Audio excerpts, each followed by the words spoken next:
Welcome back, everyone. Pull the blanket up a little tighter, because tonight we are slipping into a decade that looked absolutely magnificent on the surface and was doing considerable damage underneath. The 1950s. Picture perfect lawns behind white picket fences, refrigerators the size of small automobiles, and a family doctor who would cheerfully light a cigarette for you before measuring your blood pressure, sincerely believing he was doing you a kindness. This was a decade drunk on the idea of progress, intoxicated by science, and blissfully unaware of the quiet catastrophe it was building one well-meaning choice at a time. Before we dive in, if this kind of late-night storytelling is your thing, please take a moment to subscribe. It genuinely helps, and it means the channel can keep going. And if someone suggested tonight's topic, a sincere thank you from me, because the best ideas always seem to come from the people listening at 2 in the morning when the world is quiet and the mind is open to a good story. Drop a comment and tell me where in the world you are right now, because there is always someone tuned in from somewhere I would never expect, and that somehow makes this feel like a small gathering rather than a broadcast. The channel is on Spotify now as well if you prefer to just listen with your eyes closed, which honestly might be the ideal way to experience what we are about to explore. The link is in the description below. Go ahead and dim the lights. Let the day finish settling, and let us ease into 1950s America together, one baffling health choice at a time. Before we step fully through the door of this decade, pause for just a moment and ask yourself something. Could you have survived a world where the family doctor kept an ashtray on his examination table, where the cure for an upset stomach came in the same bottle as the pick-me-up for low spirits and the appetite suppressant for women watching their figures, where radiation was marketed to children like a carnival ride, and the air in your own neighborhood smelled of chemicals that would eventually be classified as among the most dangerous compounds ever sprayed on a populated area?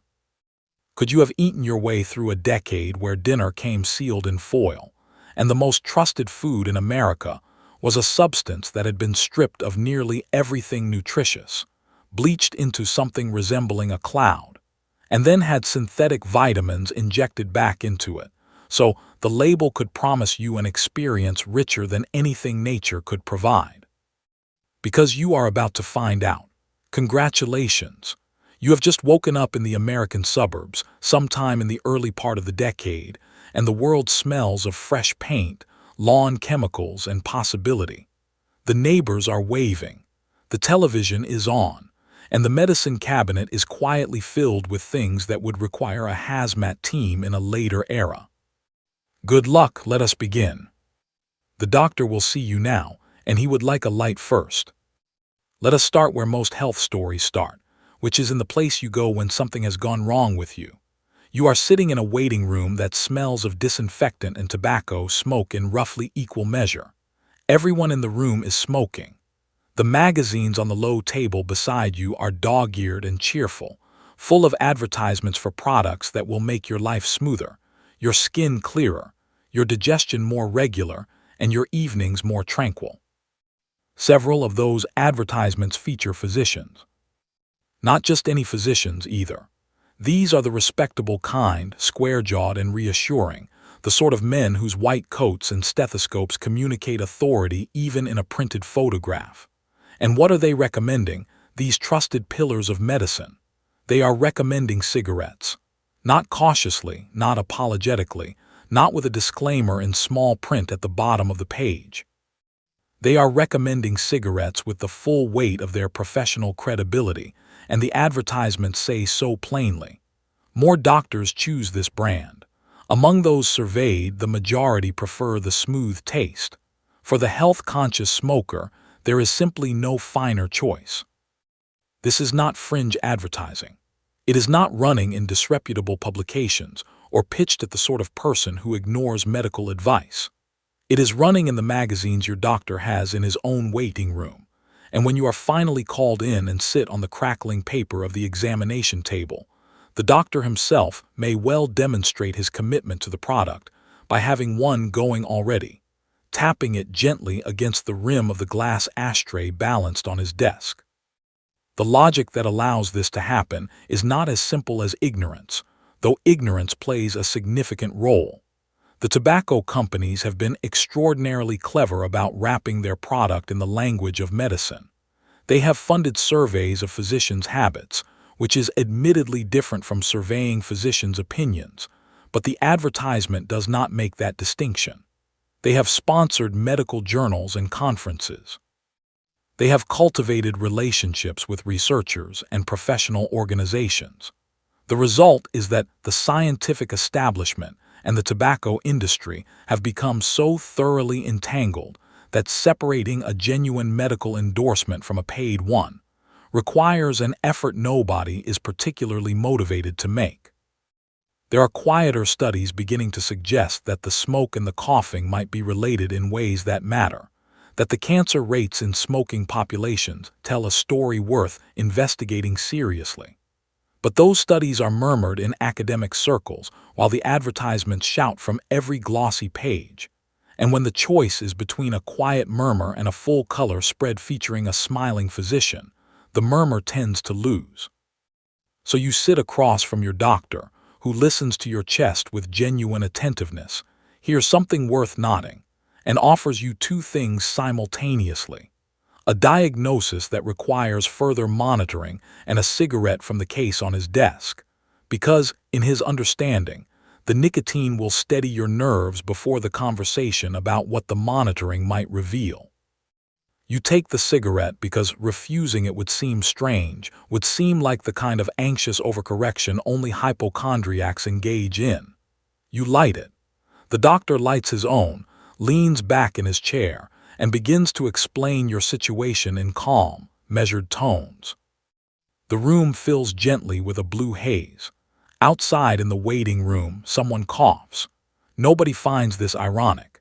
In 1952, the cigarette and the physician are so thoroughly associated in the public imagination that one seems like a natural accessory of the other, the way a stethoscope or a tongue depressor is a natural accessory. The idea that they are working in opposite directions has not yet been assembled into something the decade is prepared to act on. You leave the office feeling cared for. The cigarette is finished. Your lungs are moving the smoke around inside them in the way lungs do, and the doctor has signed off on you with genuine warmth. The bill of health is not perfectly clean, but it is clean enough, and the cigarette was smooth, and the afternoon is bright, and there is no particular reason to worry. In 1952, the first thing you get at the doctor's office, and the thing most quietly threatening your health are often the same item. Slim is a destination, and the road goes through a pack of 20s. There is a particular piece of advice circulating in this decade that manages to be simultaneously absurd and perfectly logical given everything else the era believes about health and bodies. It goes like this: if you feel hungry, if your stomach is making suggestions about lunch or your hands are reaching toward the biscuit tin, the responsible, figure-conscious, modern thing to do is to reach instead for a cigarette. Not because a cigarette contains anything nutritionally satisfying, not because the tobacco plant has hidden vitamins or mysterious hunger-suppressing compounds in any wholesome sense, but because the chemical inside it is extremely good at making your body forget it was asking for something else. And in a decade that has decided thinness and health are the same thing, whatever produces thinness must therefore be producing health. The advertisements aimed at women are particularly striking to a later eye.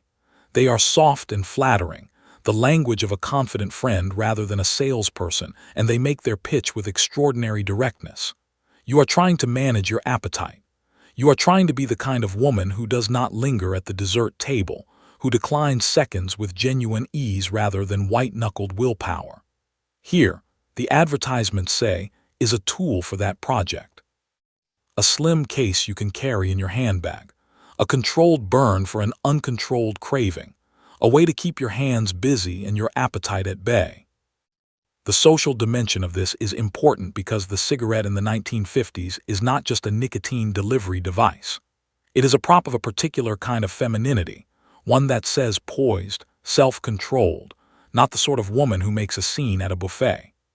A woman who lights a cigarette after dinner is demonstrating that she is done, that the meal was sufficient, that she requires no more from the table and is perfectly happy to move on to something more refined. The cigarette is punctuation. It signals the end of the eating portion of the evening. You are at a party. There are small sandwiches and deviled eggs and one of those towering layered desserts that hostesses in this era produce as architectural achievements. You have been watching your figure, which is the phrase the era uses for the complicated relationship between what you want to eat and what the world tells you your body should look like. You decline the dessert with a graceful wave and extract your cigarette case, and the small gesture reads as discipline, as refinement, as the kind of casual effortlessness that suggests you never wanted the cake anyway. The cost of this transaction is almost entirely invisible in the moment. Your appetite retreats, which was the intended outcome. What was not in the advertisement is the more extensive negotiation your body is conducting in other rooms, the long and complicated arrangements being made with your respiratory system, your cardiovascular function, your cells. The cigarette is doing exactly what was promised, in the same way that unplugging an appliance stops it from making noise. The hunger has not been addressed. It has been chemically bypassed, which is different, but the difference belongs to a later era's understanding. For now, you have achieved the thing the decade prizes most. You have stayed slim, you have looked effortless, and the cigarette smells faintly of menthol and willpower. In 1952, the diet plan comes in a soft pack and is available at every drugstore counter. The shoe that science built step right into the X-ray machine. You need new shoes.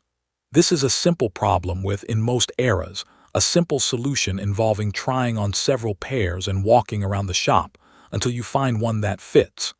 In the 1950s, however, simple problems have been improved upon by science, and the fitting of shoes has been elevated into something that involves a wooden cabinet, a fluorescent screen, and a beam of radiation passing directly through your feet while your family gathers around to watch. The shoe-fitting fluoroscope is one of those objects that perfectly encapsulates the decade's cheerful overconfidence. It stands in the corner of shoe shops across the country, polished and handsome, a box roughly the height of a 10-year-old child with viewing ports at the top, so that the customer, the salesperson, and any interested siblings can all peer down simultaneously at the ghostly green image of whatever bones happen to be inside the shoes being tried on. You step up to it. You slide your feet into the slot at the base. The salesperson flips a switch and the machine does its work, sending radiation upward through your shoes and your feet and casting the whole arrangement onto a fluorescent screen in a shade of green that is genuinely eerie and also genuinely compelling. There are your metatarsals. There is the space between your longest toe and the end of the shoe, measured now in glowing skeletal precision. You can see your own bones moving when you wiggle your toes, which is the kind of thing that never gets entirely ordinary, no matter how many times you do it. The salesperson gestures at the screen with the gravity of a radiologist.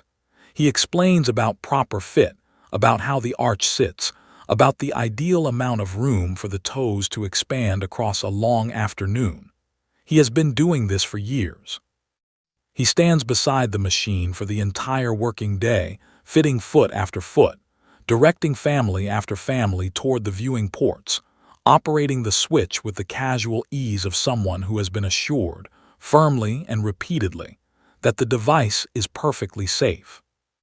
The assurance is doing a great deal of heavy lifting. The machines were calibrated differently across manufacturers and aged differently across years of use, and nobody was measuring the dose with any consistency, because if you had measured it, you might have felt obligated to respond to what you found. The customer gets a brief exposure, a novelty, a conversation starter. The salesperson gets the same exposure hundreds of times a year. Neither of them has been given any particular reason to think carefully about what is happening beneath the green glow. The children are the most enthusiastic participants. A shoe-fitting fluoroscope, whatever else it is undeniably one of the more spectacular things a child can encounter on a Saturday afternoon. You can see your own bones. You can see the bones of the person next to you if they are willing. You can wave your feet around inside the machine and watch the skeleton wave back. For a child who has been promised a new pair of shoes, but was not particularly excited about the shopping portion of that promise, this machine converts a tedious errand into a minor adventure. Parents seek it out. They take their children to the shoe shop with the modern machine specifically because modern feels responsible, because a shop that uses science to fit shoes must care more about doing it correctly than a shop relying on the old-fashioned method of pressing your thumb against the leather and asking how the toe felt. The future will look at photographs of these machines and struggle to understand how the gap between what they were clearly doing and what everyone understood them to be doing was maintained for as long as it was. The answer is that the gap existed because nobody was looking at it. The machine was useful. It was novel. It was a selling point. And the harm it was doing was slow and accumulative and bore no obvious relationship to the pleasant Saturday morning ritual of buying new loafers. In 1952, getting fitted for a new pair of shoes comes with an unannounced side of radiation, and the only people not wearing lead protection are the ones standing closest. The sun is your personal doctor, and the beach is your prescription. Step outside into the backyard, where the pursuit of health is conducted horizontally. Half the neighborhood appears to be lying on lounge chairs or towels in varying states of deliberate cooking. The smell in the air is distinctive: coconut oil, warm skin, and something faintly chemical that you would eventually recognize as the smell of cells being asked to do things they would prefer not to do, but which in this decade you simply think of as summer. A deep tan in the 1950s is not merely cosmetic. This is important to understand. It is not the way that wanting a nice tan might be understood in a later era, as a preference that people make knowing it comes with certain risks they have chosen to accept. In this decade, a tan is a health indicator. It is evidence of vigor, of leisure, of a constitution robust enough to spend time outdoors, absorbing what the era firmly believes to be one of the most beneficial things on offer: sunlight. The reversal from an earlier set of assumptions is almost total. Not long before this decade, pale skin carried different connotations. It was the complexion of people who did not have to labor in fields, which made it a marker of class and refinement. But the sun and sea vacations that became available to a wider population in the 20th century brought with them a new set of associations, and by the 1950s, the tan has become thoroughly democratic. It does not signal that you have been working outdoors. It signals that you have had the leisure to spend time outdoors for pleasure, which is a different and more desirable story. So the lotion applied to the skin before lying in the sun is not sunscreen, because sunscreen barely exists, and the very concept of blocking the sun seems self-defeating when the sun is what you came out here for. The lotion is baby oil, sometimes mixed with iodine in a shade of amber that is supposed to do something for the depth of the color, used primarily because it makes the skin absorb the sun more efficiently. You are essentially basting yourself. The afternoon is a long, warm, fragrant process of slow cooking, and it feels wonderful, which is part of the problem. The serious sun worshippers have gone further. They have small reflective boards or sheets of foil, angled to direct additional sunlight onto the face from below, ensuring that the neck, the chin, and the area under the nose receive proper attention. The person using these devices looks, to a later eye, less like someone relaxing and more like someone attempting to accelerate a chemical reaction, which is exactly what they are doing, only they would not describe it in those terms. Children are sent outside to get some color because looking peaky in this decade means looking unhealthy, and a flushed, golden brown complexion is understood as the visible proof of a properly maintained body. The sun is a tonic, freely available to anyone with a lawn and an afternoon. A child who spends the summer indoors is a child whose parents have failed to take advantage of one of nature's most accessible medicines. By evening, backs are the color of brick and radiate warmth like recently cooled ovens. The peeling that follows in a few days is simply the tan arriving, a slightly uncomfortable stage between the burn and the glory. Nobody reaches for anything to alleviate it. Nobody connects the pain of a sunburn, which is after all a genuine injury signal, to the sun itself being the cause, because the sun is healthy and healthy things do not cause injuries. The burn is just an administrative inconvenience on the road to looking wonderful. The ledger the sun has been keeping, the slow accounting of damaged cells, the microscopic alterations to skin that take decades to present their bill, is entirely invisible to everyone lying in these backyards. That conversation belongs to a future generation that will look at photographs of this era with the same mixture of amusement and alarm you might feel watching a movie where a character cheerfully handles something you know, from a later vantage point, is dangerous.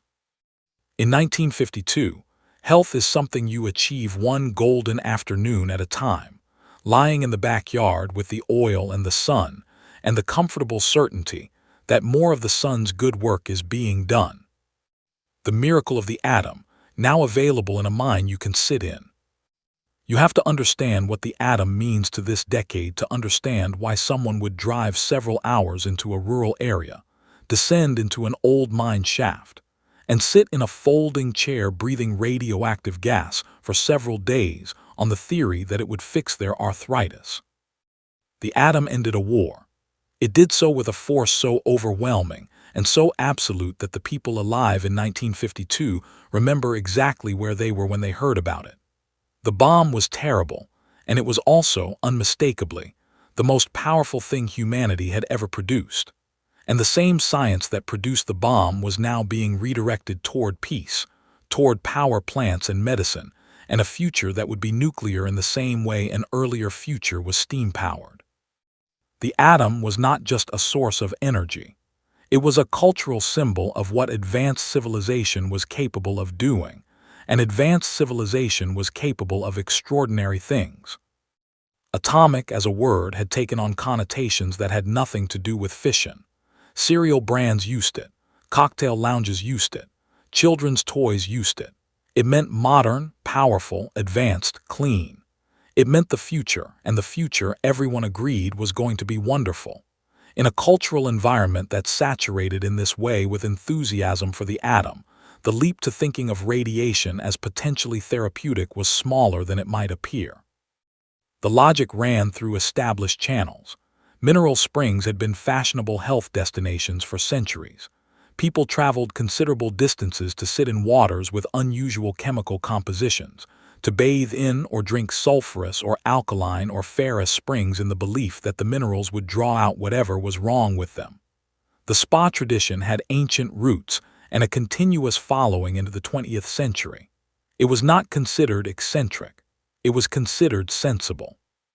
If a mineral spring with unusual chemical properties could be therapeutic, why not a location with unusual radioactive properties? The radon gas seeping from the walls of an old uranium mine was certainly unusual. It was certainly potent. The people who went to sit in the mine doing so felt, or believed they felt, real improvement in their joint pain after the experience. Some of this was the powerful medicine of having made an effort, of having traveled somewhere and paid for something and sat in expectation of improvement. Some of it was genuine short-term effect. None of it was the outcome of a process that was good for you in any net sense. The mines became destinations. They had waiting lists. The proprietors installed folding chairs and modest amenities because the people coming were not rough adventurers seeking a primitive experience. They were middle-class Americans with stiff knees and aching hips who wanted their arthritis addressed and had been told, by word of mouth, and by the general enthusiasm of the era for radiation's potential, that the mines offered something conventional medicine could not. Down in the cool, earthen dark, the patients played cards. They chatted.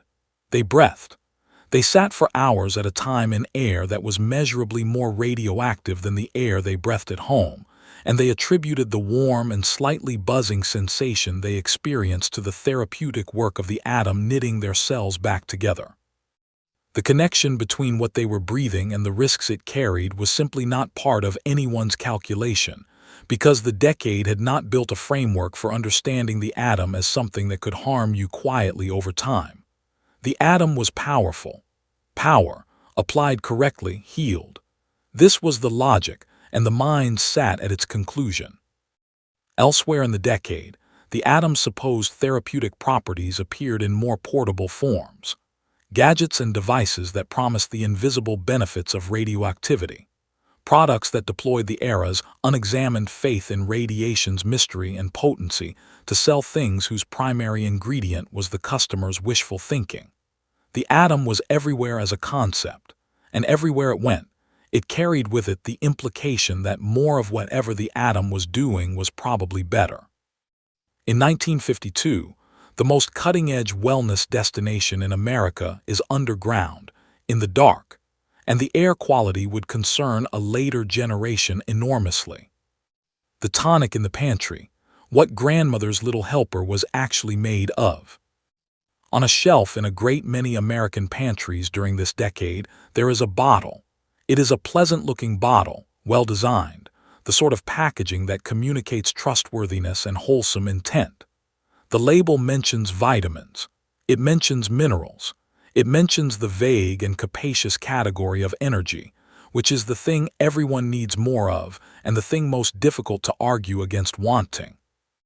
The bottle promises to address tiredness, low spirits, general sluggishness, the persistent sense of not quite being at full capacity that is simply part of being a human moving through the demands of an ordinary day.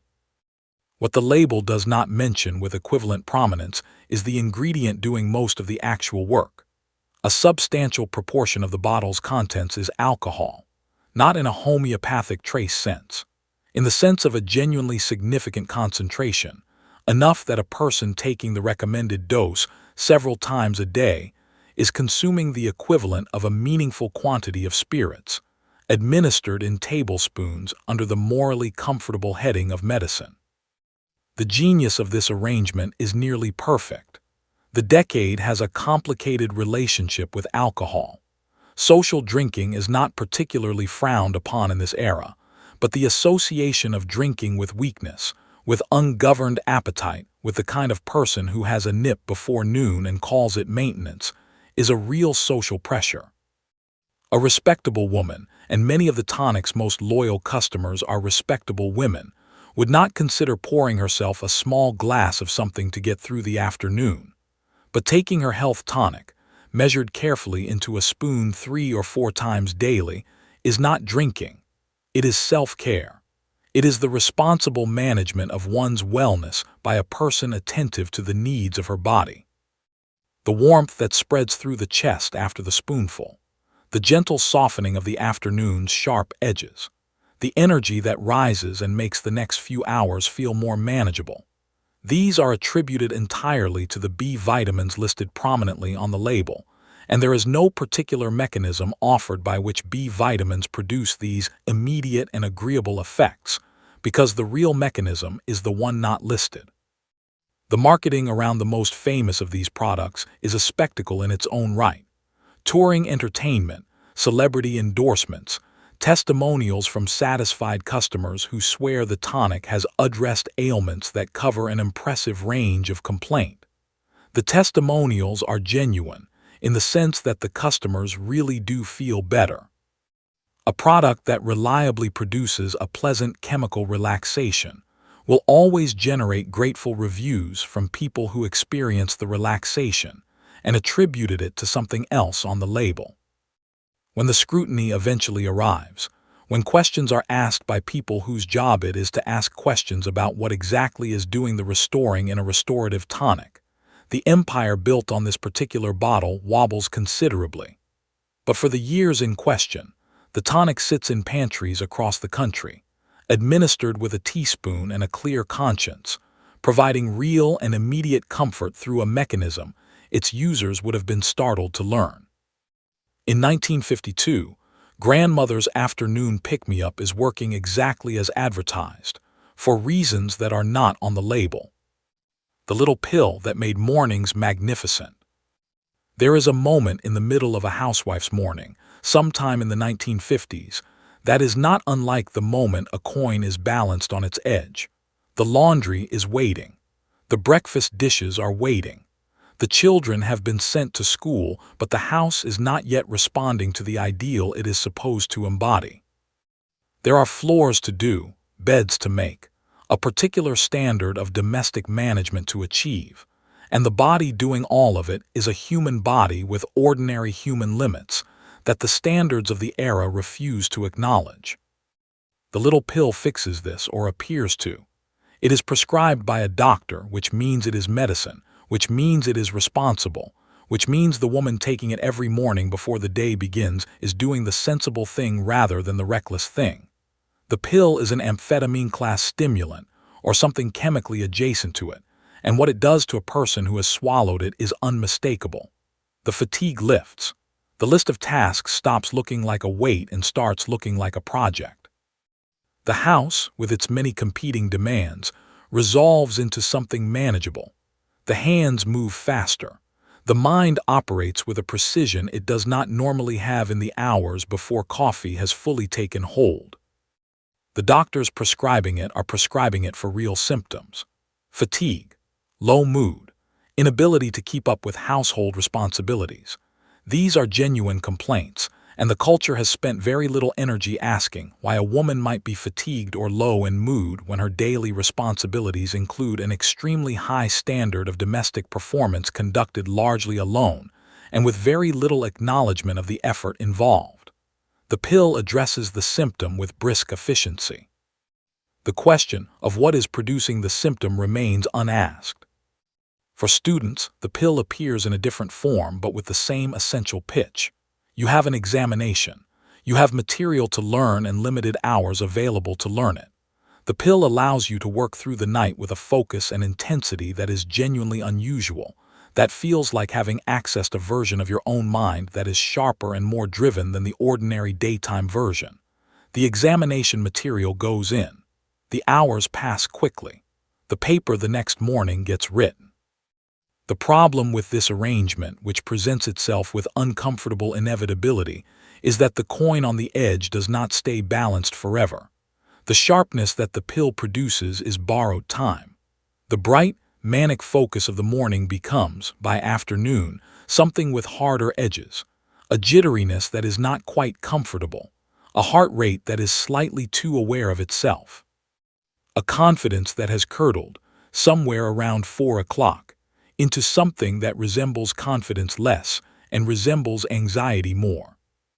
And then the evening, when the pill's work is finished, arrives as a crash that makes the fatigue of the morning look mild by comparison.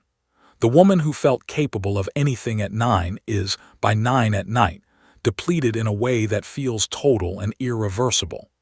The solution, which presents itself with the same ease as the original problem, is to take another pill tomorrow morning and let the cycle begin again. Nobody is calling this what it is. The pill came from a prescription. The prescription came from a doctor. The doctor came from a medical establishment that has not yet developed a vocabulary for the pattern its own prescribing habits are producing. The dependency arrives by degree, through a process that at no point announces itself clearly as dependency, because at no point does it resemble the dramatic version of that word that the decade recognizes. In 1952, vitality is a prescription that your doctor writes out in his neat handwriting, and the afternoon it promises is mortgaged against a morning that will eventually refuse to come for free. The pill to bring you down, the other half of the merry-go-round. The evening presents a problem. The morning pill is still working, or its aftershocks are still working, which amounts to the same difficulty. The mind will not stop moving. The thoughts arrive faster than sleep can catch them. The day's tasks replay themselves with an emphasis that is both detailed and slightly anxious. The bedroom is quiet and dark and perfectly set up for rest, and the person lying in it is vibrating slightly with the residue of the morning's pharmaceutical assistance. The medicine cabinet has a solution for this too. The sleeping compound of the 1950s is not the gentle supplemental nudge that some later generations might use as an occasional aid. It is a serious sedative, the kind that approaches sleep not as a guide but as an insistence, that does not so much ease you toward unconsciousness as make unconsciousness a foregone conclusion. It is prescribed freely, with genuine medical intention, for people experiencing genuine difficulty sleeping. It is also prescribed for people experiencing difficulty sleeping, specifically, because the previous prescription they received is still in their bloodstream when the lights go out. The symmetry of this is almost elegant if you look at it from the right angle. You take something in the morning that produces the state from which you need to recover in the evening. In the evening, you take something that produces recovery from that state. Each pill is the logical response to the other pill's side effects. The two medications form a closed circuit, a pharmaceutical loop, and the person at the center of the loop is, by any reasonable measure, pharmacologically dependent on maintaining the circuit in order to function. The decade does not describe it this way. The decade's description involves two separate and legitimate medical interventions for two separate and legitimate medical conditions. Fatigue is real. Insomnia is real. The pills address them. That the pills are addressing conditions they are partly producing is a recursive observation that the era is not particularly equipped to make, partly because it requires a perspective on the overall pattern rather than on each individual prescription, and partly because each individual prescription seems, taken alone, perfectly justified. The sleep that the sedative produces is not the sleep that leaves a person feeling restored. It is deep and heavy and total, but it has the quality of a mechanism being switched off rather than a system being replenished. You wake from it groggy, moving through the early morning as through fog, the body slow to believe it has woken up. The fog is the sedative still burning off. The solution to the fog is the morning pill, which burns it off effectively and rapidly and sets the whole arrangement going again. Round and round the carousel goes, up in the morning, down at night, up, down. The body's own rhythms, the natural morning and evening inclinations of the nervous system, have been outsourced to two competing compounds that have taken over the scheduling permanently, and the effort of maintaining this outsourced schedule is itself one of the things the morning pill is being taken to manage. In 1952, even sleep is a pharmaceutical achievement, and the fatigue at its edges is not a sign that the system is failing, but a prompt to take the system's next scheduled dose. Behind the bright walls, the decade's darkest medical chapter. We need to slow down here and step away from the gentle absurdity for a moment, because this corner of the decade is not gentle and it is not absurd. It is serious and it is painful, and the people involved deserve something more than a passing mention. The treatment of mental illness in the 1950s exists in a category apart from the other health choices of the era, and not because the choices were made by people who were less well-meaning than those making choices about cigarettes or vitamins. Many of the practitioners involved were sincerely trying to help. They were working with the understanding their field had developed up to that point, and in the absence of better tools, they were reaching for the ones they had. The tragedy is not one of malice, but of confidence dramatically exceeding knowledge, applied to people who could not refuse what was being done to them. The institutions were overcrowded. This is where the story has to begin, because the overcrowding explains some of what follows. Hospitals holding far more patients than they were built for, understaffed and under-resourced, struggling to provide even basic care for the people in their charge. Into this environment came treatments that promised not health necessarily, but something the institutions desperately needed and valued as a practical matter: quiet, compliance. A reduction in the behaviors that made an already difficult situation more difficult. When a treatment's primary praised quality is that it makes patients easier to manage, something has gone wrong. Not wrong in an obvious way, not wrong in a way that anyone necessarily named at the time, but wrong in the way that would eventually become apparent when the people who had been managed were given a vocabulary and a platform to describe what managing had felt like from the inside. The surgical procedure that severed connections within the frontal lobes of the brain was performed on thousands of patients during this period, and the period just preceding it. It was promoted by its chief advocate with the energy of a salesman, demonstrated at medical conferences, performed rapidly in settings that would later seem wholly inadequate for procedures of such permanence. It was offered for conditions ranging from severe psychiatric illness to chronic pain to behavior that was merely inconvenient to the people responsible for managing the patient. Its outcomes included, in a significant proportion of cases, a permanent alteration of the personality, a dulling of the capacity for complex feeling and thought, a kind of enforced placidity that the people who had it done to them often described, when they were asked later, as the removal of something essential. Many of the people on whom it was performed were women. Many had little real power to decline.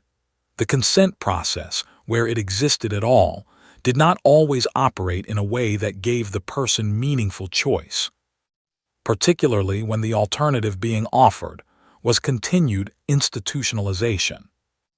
Electrical treatments were administered as well during this decade, sometimes carefully, with genuine therapeutic intent and appropriate protocols, and sometimes carelessly, as a means of producing compliance, and the gap between those two versions of the same procedure was enormous and not always honored.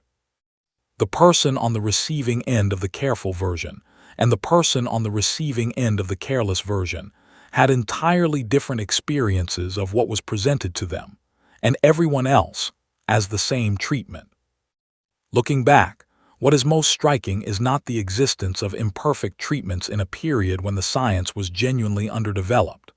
Medicine has always had to work with incomplete information, and the history of every medical field contains chapters that subsequent generations find difficult to read.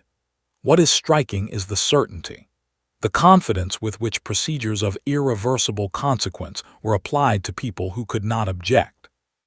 The ease with which the discomfort or the diminishment of the patients was read as evidence that the treatment was working, rather than as evidence that something was being taken from them. We do not laugh at this part of the decade's story. We sit with it.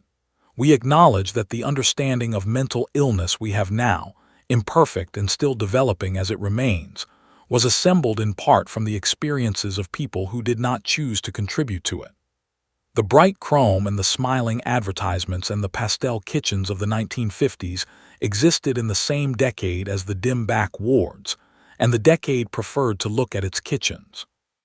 Progress is not always the direction the arrow is pointing. We can know that now and hold it and carry it forward. The pesticide summer, children running through clouds that are clouds of poison. Listen for the low rumble on a summer evening, somewhere in the early 1950s. It comes down the street about twice a week during the warm months, a truck moving slowly through the neighborhood with a fogging machine mounted on the back that produces a dense white cloud, thick enough to obscure the vehicle itself, settling over the lawns and the hedges and the open windows of houses whose screens do not quite close all the way. The cloud is DDT, and the children running into it are not behaving against their parents' wishes. They are doing what is expected of children on a summer evening when something this spectacular appears in the neighborhood. They are chasing it. They are pedaling their bicycles into the white fog and whooping and feeling the chemical mist on their faces and breathing it in along with the warm evening air. And this is considered a fine way to spend a Tuesday. DDT was genuinely remarkable for what it could do. It knocked down insect populations that carried diseases responsible for enormous suffering, protected crops from destruction, and did it at a scale and a cost that earlier insecticides simply could not match. The scientists who developed and refined it were celebrated, and not without reason. The compound worked. It worked against malaria mosquitoes, against crop pests, against the flies and fleas that spread illness through populations. It worked so dramatically, and so reliably, that the leap from using it in targeted ways to using it everywhere seemed not only reasonable but obvious. And so it went everywhere.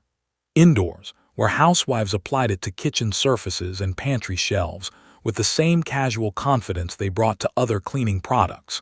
Into school cafeterias and swimming pools and the grounds of public parks. Onto beaches where a fine mist would be sprayed over sunbathers to address the mosquito situation before anyone had asked the sunbathers whether they would like to be included in the treatment.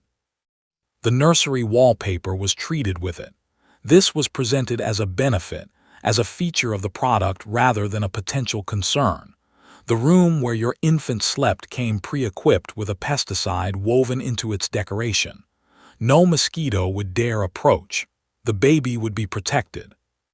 The fact that the protection involved the baby breathing in chemical compounds over the months and years of its development in that room was not part of the calculation, because the calculation only went in one direction.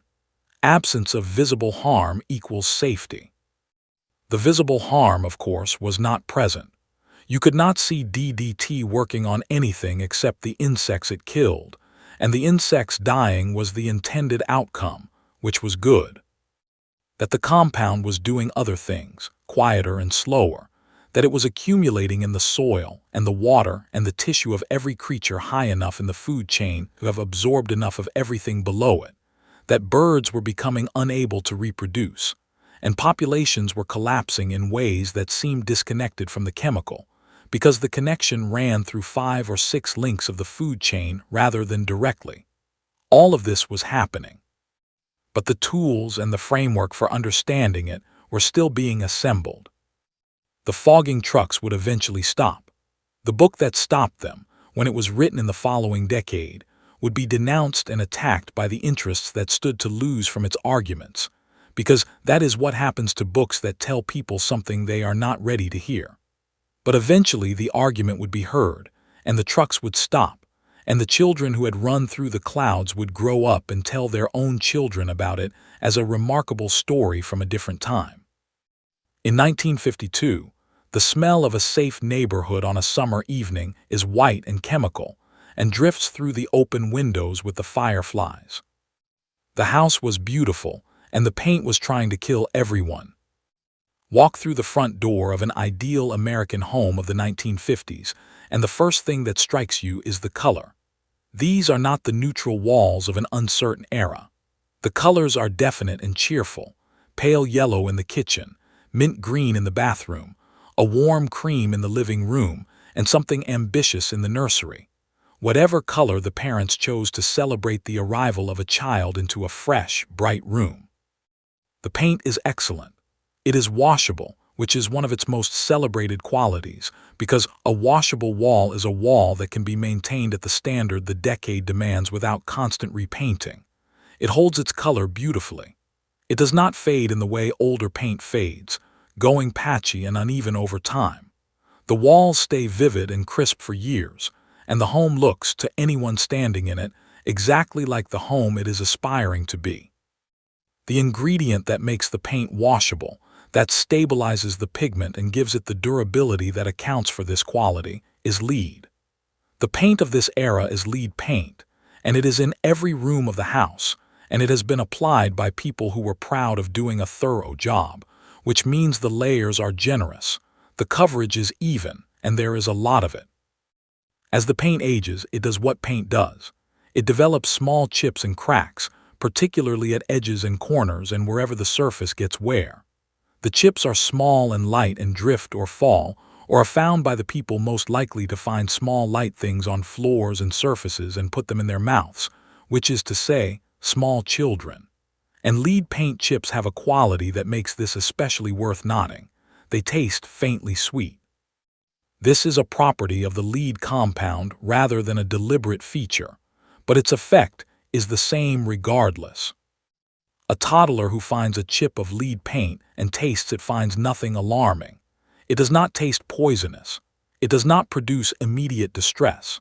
The bright, painted walls of the nursery, the very room designated as the safest space in the house, the room decorated with care specifically for the protection and enrichment of the child? Are the rooms shedding the most chips into the environment where that child lives and plays? Outside, the gasoline in every car burning through every engine on every street contains lead as well. Tetraethyllead was added to fuel because it made engines run more smoothly, and the product it produced was marketed under a name that highlighted the additive. Every car burning this fuel sent a fine mist of lead particles out of its exhaust, and those particles settled on everything: the sidewalks, the playground equipment, the lawns where children played after school, the soil where kitchen gardens grew their tomatoes and carrots. The lead in the water pipes, the lead in the solder sealing food cans. The lead compounds in certain glazes and finishes and industrial products that touched everyday life in numerous small ways. Lead, in this decade, was simply everywhere because it was cheap and useful, and its convenience had been discovered long before anyone was measuring what it was doing once it got inside people. The damage it does is the most difficult kind to trace. Slow, invisible, affecting the developing nervous systems of children in ways that did not announce themselves dramatically, but showed up over years as subtle differences. In learning, in behavior, in the capacity to manage impulse and attention. That could easily be attributed to any number of other things, and usually were. In 1952, the most beautifully painted house in the neighborhood is the one conducting the most thorough experiment in lead exposure, and the experimental subjects are the smallest people in the house.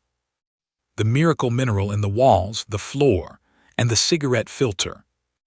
Run your hand along the underside of the ironing board. Feel the piping on the furnace in the basement. Pick up an oven mitt. Look at the ceiling tiles in the kitchen. All of these things, and many more things besides, may share a component in common, and that component is one of the most extraordinary natural substances ever applied to domestic use, and also one of the most quietly lethal. Asbestos, in the early 1950s, is as close to a miracle material as anything the building industry has produced.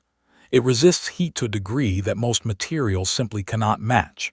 It is fireproof, chemically inert, abundant, and inexpensive. It can be spun into fibers and woven into cloth. It can be mixed with other materials to produce composites that combine its heat resistance with other desirable properties. It can be sprayed onto surfaces as insulation. It can be packed into walls, wrapped around pipes, incorporated into tiles and roofing materials and textiles, and in seemingly limitless other applications. And in a decade that has already survived one catastrophic war and lives under the permanent awareness that fire is a real and destructive threat, the material that does not burn is not a curiosity. It is a priority. You insulate with it. You build with it. You sleep in houses wrapped in it and cook in kitchens tiled with it and reach for the oven mitt made from it without a second thought, because the oven mitt is protecting your hands, which is what it was designed to do, and it is doing that job well. The extraordinary footnote to this story is the filter. In the same decade when the tobacco companies are aggressively marketing their products as health choices, one cigarette company makes the inspired decision to offer a genuinely differentiated product, a filtered cigarette with an asbestos filter. The pitch is that this filter is more effective than other filters at removing the harmful components of cigarette smoke, which is true in a narrow technical sense and false in a way that matters infinitely more. The filter is certainly filtering. It is also shedding microscopic asbestos fibers directly into the smoker's airways with every draw, and those fibers, once inhaled, do not leave.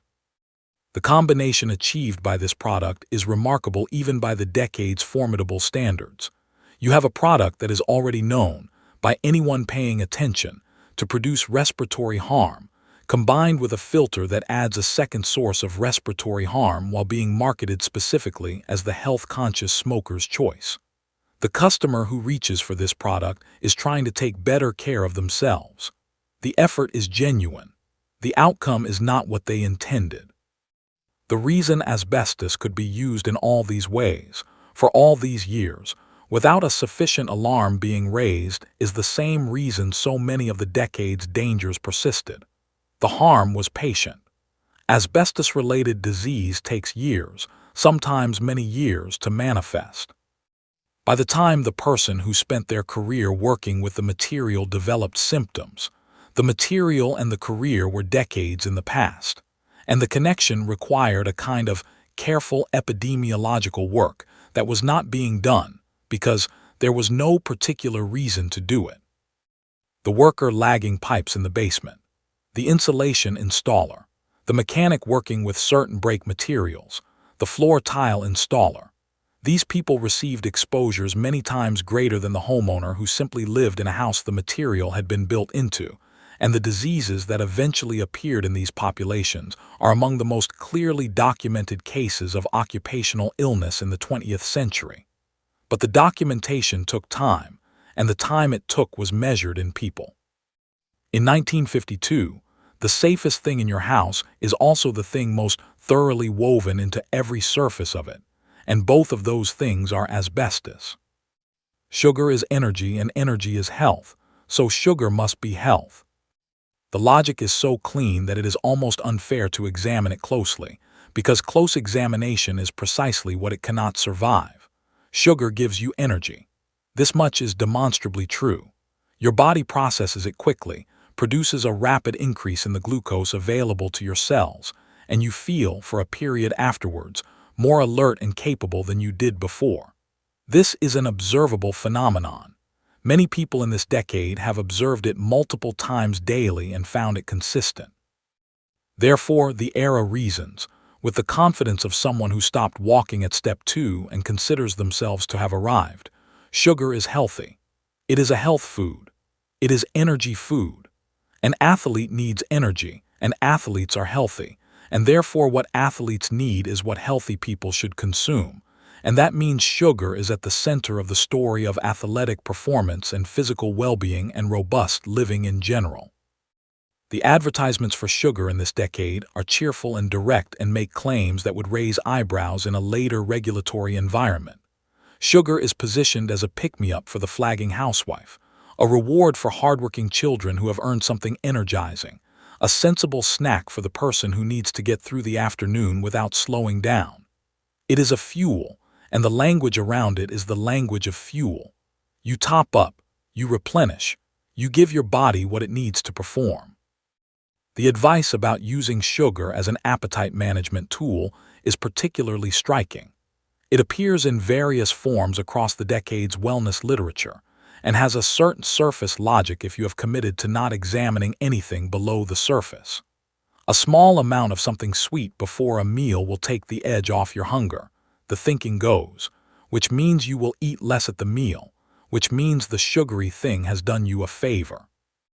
The fact that this process requires triggering the very response it is supposed to moderate, and that the insulin spike produced by the sugar is a major driver of the subsequent hunger rather than its solution, is not part of the equation the decade is running. The processed food industry is finding, in the middle of this decade, that sweetness sells. Not just sweetness in obvious places, the candy bars and the sodas and the desserts, but sweetness in places where food was not previously sweet. The breakfast cereals that are appearing in this decade are extraordinary documents of the principle that sweetness in combination with novelty is an extremely effective sales proposition. They are aimed at children, which is a genuinely clever demographic decision because children who experience something sweet and crunchy in the morning will ask for it again. The parents buy it because it is marketed as energizing, because it contains added vitamins, because the box says something about goodness, and because the child will eat it without negotiation, which is worth something in the morning. The slow metabolic consequences of a diet heavily tilted toward rapidly processed sugar are invisible in the moment of eating. They accumulate over years. They show up in blood work that will not be conducted with this kind of precision and population-level attention for another generation. For now, the bright boxes and the promised energy and the demonstrable fact that eating sugar does indeed produce a quick lift are sufficient to close the case. In 1952, the most patriotic thing on the breakfast table is the thing that is working hardest against the person eating it, and it tastes wonderful. The heart-healthy spread that was working against your heart. Somewhere in the middle of the decade, butter gets replaced in the family refrigerator. Not all at once, not in a single dramatic decision, but gradually, as the new science of nutrition begins to make the rounds through popular publications, and eventually into the recommendations of physicians and public health advocates. The new science says that animal fat is a concern. The new science says that heart disease is rising and fat intake is implicated. And the smart, modern, health-forward choice is to replace the old-fashioned dairy product with something built by chemistry to be better. The product being built by chemistry is margarine, and it arrives at the table as a triumph. It starts with vegetable oil, which is liquid and unsaturated, and has been identified as preferable to the saturated animal fat in butter. But liquid oil is not a useful spread. You cannot put liquid oil on toast in any satisfying way. So a process called hydrogenation is applied to it, which involves introducing hydrogen atoms into the molecular structure of the oil under controlled conditions, which converts the liquid into a solid that looks and behaves approximately like butter, and can be packaged and spread and used in much the same way. The resulting product is firm and uniform and keeps well. It tastes somewhat like butter, though not exactly like butter, which is why it is often sold in pale white or yellow form, and sometimes accompanied by coloring agents that the consumer can work in at home to make the product look more like the golden original it is positioned to replace. The spectacle of a housewife manually coloring her margarine to make it look like butter, working the dye into the pale, engineered fat with her hands, until the product approximates the appearance of the natural thing it has replaced, is peculiar when examined, but nobody examines it because the era does not have the ironic distance to find it peculiar. She is doing something good for her family's hearts. The spread is endorsed by the language of science and the logic of modern nutrition. The fact that she is manually adding the appearance of naturalness to a thoroughly engineered product does not strike anyone as worth noting. The deeper problem with the arrangement sits inside the hydrogenation process. When vegetable oil is hydrogenated, the chemical change that converts it from liquid to solid also creates a class of molecules called trans fats, and trans fats, it will eventually be established, are harder on the cardiovascular system than the saturated fat in the butter they were introduced to replace. The product designed specifically for heart health carries, inside it, a heart health risk that its designers either did not know about or did not fully investigate. And that risk is present in every pat of the spread applied to every piece of toast in every well-meaning kitchen in the country. This will not be understood for decades. The science that establishes the connection between trans fats and cardiovascular disease will emerge slowly and be resisted initially, as uncomfortable scientific findings often are when they threaten large industries built on existing assumptions. In the meantime, the margarine sits in the refrigerator in its virtuous white tub, the butter retreats to the back, slightly shamed, and the family eats its heart-healthy breakfast and feels good about the choices they are making. In 1952, the most sophisticated nutritional decision in the kitchen is the one that swapped one risk for a subtler one, while congratulating itself on the exchange. The foil tray that contained the future of American eating. Somewhere in 1953, something happens to the evening meal that will not be fully understood for several more decades. A tray arrives. It is aluminum, divided into compartments, each containing a portion of a different food, protein in one section, a vegetable or two in another, a small dessert occupying the corner. The whole thing comes frozen, slides into the oven, and emerges a short while later as dinner, complete and hot, requiring nothing from the person who prepared it except the ability to operate a temperature dial and peel back foil. The frozen dinner is a genuine marvel of logistics.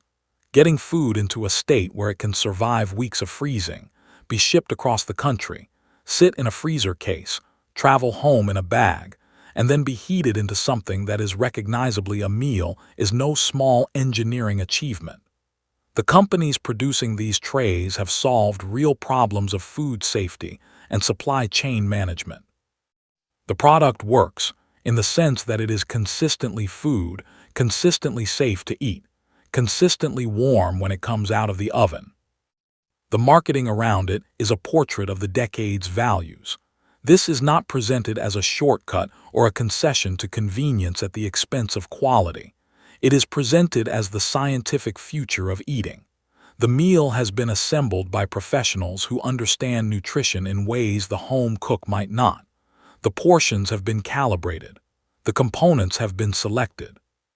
You are, in some sense, eating a meal prepared by experts, rather than improvising based on what happens to be in the refrigerator. The appeal to a homemaker who produces 3 full meals a day on top of every other domestic responsibility is obvious, and the decade, to its credit, does not completely deny that convenience is part of the pitch. It just surrounds the convenience with enough language about science and modernity and balanced nutrition that the convenience stops looking like giving up and starts looking like upgrades. The actual tray, once uncovered and examined with honest eyes, tells a somewhat more modest story.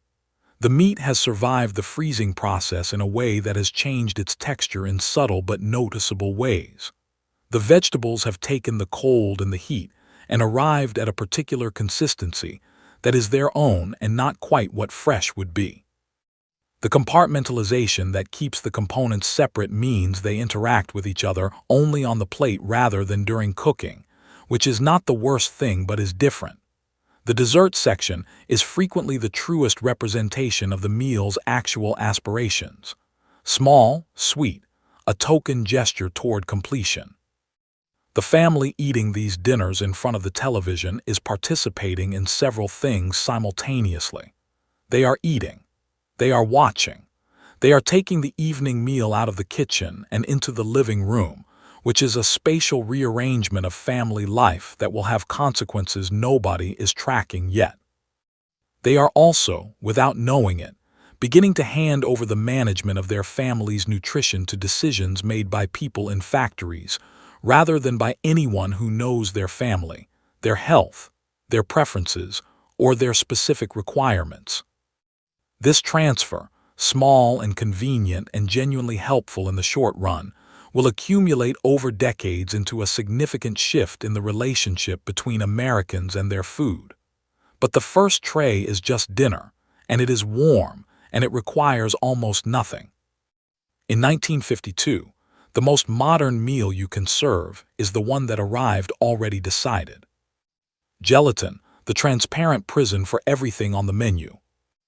Let us address the gelatin, because we must, because to discuss American health and food choices in the 1950s, without discussing what was being done to perfectly innocent vegetables and proteins with flavored gelatin, would be to leave out the decade's most visually baffling contribution to the history of cuisine. Gelatin is, in this era, understood to be modern. This is the foundation of everything. It is a product of the food industry, which means it benefits from the same association with science and progress that everything factory-made enjoys. It is colorful. It is architecturally bold in a way that traditional cooking is not. You can form it into shapes that would be impossible to achieve with any unstiffened ingredient. It lets the ambitious cook do things with food that look, at a distance, like something between cuisine and carnival attraction.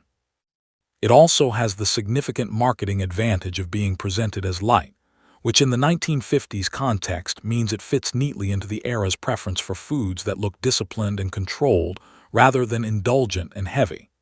A molded gelatin dish is airy, seemingly weightless, made of nothing but color and wobble, and whatever happens to be suspended inside it. It is the dietary opposite of a heavy casserole. It is what a person watching their figure eats. What happens next is the result of applying this logic without anyone asking where it stopped. If gelatin is light and modern and suitable for the figure-conscious consumer, then gelatin with vegetables in it is all of those things plus the nutritional virtue of the vegetables. Gelatin with protein suspended in it is all of those things plus the satiety of the protein. The leap from sweet gelatin desserts to savory gelatin constructions is, within the decade's framework, not a leap at all. It is the obvious next step. So the molds deepen and the ambitions with them. Shredded cabbage in lime gelatin, tuna, celery, and olives in an unflavored savory aspic, unmolded onto a plate and garnished with something from the garden. Hard-boiled eggs preserved in translucent amber, arranged in a ring mold and presented to dinner guests as the centerpiece of the table. Canned salmon with diced cucumber, suspended in a dome that wobbles when carried to the table and catches the light with what its creator considers elegance. The health claims made on behalf of these preparations are not complex. They do not need to be, because the era's health logic is built on appearances rather than analysis. The gelatin dish looks light. It is light, if by light you mean low in density rather than low in whatever might actually matter for health. It is presented with ceremony. It wobbles impressively. The guests make the sounds expected of people served something that wobbles impressively, and the hostess accepts their admiration with the confidence of someone who has mastered a genuine skill. What gets lost in the wobble is any honest accounting of whether encasing food in gelatin does anything except encase food in gelatin. The vegetables are still the vegetables. The protein is still the protein. The gelatin provides structure and a considerable quantity of flavored water, which is not a negative thing. But it is also not the triumph of modern nutritional science it has been presented as. The future will look at photographs of these constructions, the aspic towers, the savory molds, the suspended shrimp regarding the camera with what looks like weary resignation, and will have no framework for understanding what was being attempted. The past, in this particular respect, does not translate. In 1952, the most sophisticated thing you can do with a salad is imprison it in gelatin and call the result elegant. Milk, the perfect food that you cannot possibly have too much of. The reverence afforded to milk in this decade approaches the theological. It is not merely a food. It is a category of food unto itself, possessing properties so comprehensively beneficial, so vital to human functioning, that to restrict it is to invite a kind of nutritional vulnerability that no sensible person would accept. Milk is the foundation. Milk is the baseline against which all other foods are measured and found to be supplements. Milk is what you drink before the rest of the meal, and after the rest of the meal, and in the intervals between meals if you feel that the intervals have been too long. The messaging delivered to children in particular is both constant and absolute. Drink your milk. Finish your milk. There is no discussion of quantity because quantity implies a ceiling, and the ceiling on milk in this decade is simply not a concept that has been developed. Every glass is good. Another glass is better. A child who drinks a great deal of milk is a child who is doing things correctly. The school participates enthusiastically. Every lunch comes with milk and the children drink it or are urged to drink it, or are helped to understand that not drinking it is a failure of a particular kind.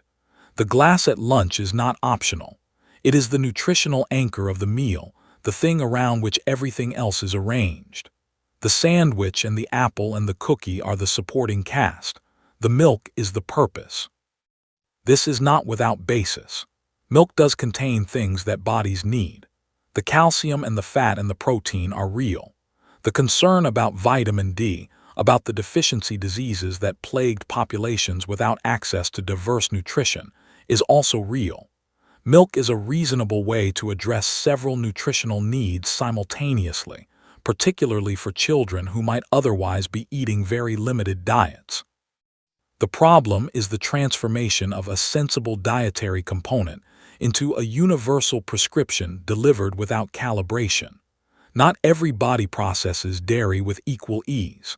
Not every child thrives on large quantities of it. The connection between dairy consumption and certain health outcomes is considerably more nuanced than the decade has the tools or the inclination to explore. And the decade is not exploring it because the conclusion that milk is perfect, and more of it is more perfect, has already been reached, and conclusions that have been reached are not generally reopened. So the glasses are filled and refilled. The children drink because they have been told to drink, which is not the worst educational approach to nutrition, but has some significant limitations when applied without exception. The industry selling the milk is delighted to cooperate with a public health messaging environment that has effectively declared its product to be medicine. The dairy industry of this period is producing and selling into a market where demand is partly the result of mandatory school programs, and partly the result of a national belief in the product that has been built up over decades of consistent, unopposed messaging. In 1952, the glass you are never quite finished with is also the centerpiece of the decade's understanding of what a healthy diet looks like. A spoonful of the sea, the morning ritual nobody enjoyed. There is a particular expression on the face of a 1950s child who has just been given cod liver oil. It involves the entire face, arranged rapidly into a configuration that communicates every element of the experience simultaneously. The oiliness, the fishiness, the persistence, the coating quality, the way it settles into the back of the throat and does not leave in any hurry. The expression is brief because children learn early that maintaining it too long invites commentary from adults who have already decided that the suffering is the point. The argument for cod liver oil in this era is not entirely baseless.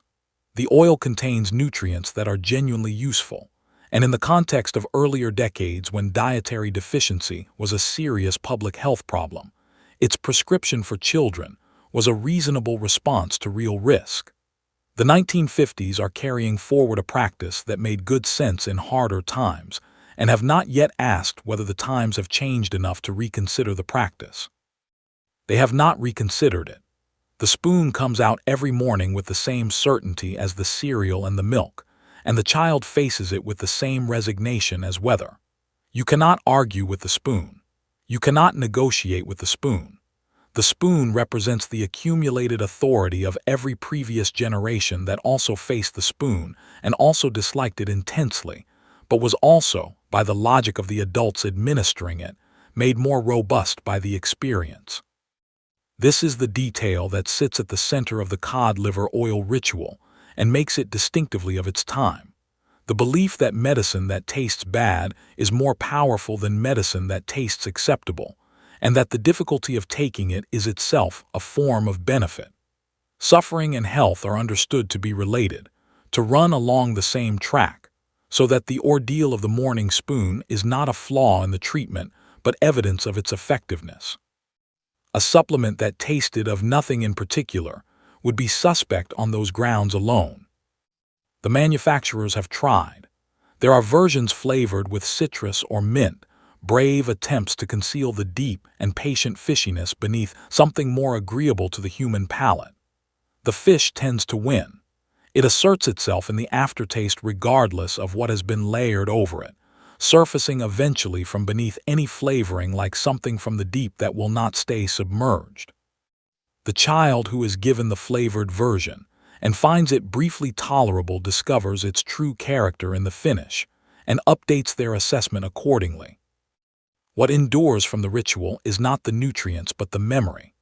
The adults who grew up with the morning spoon in the 1950s remember it with the specific clarity reserved for early childhood discomforts, the kind that are survivable enough to become part of your story rather than things that genuinely hurt you.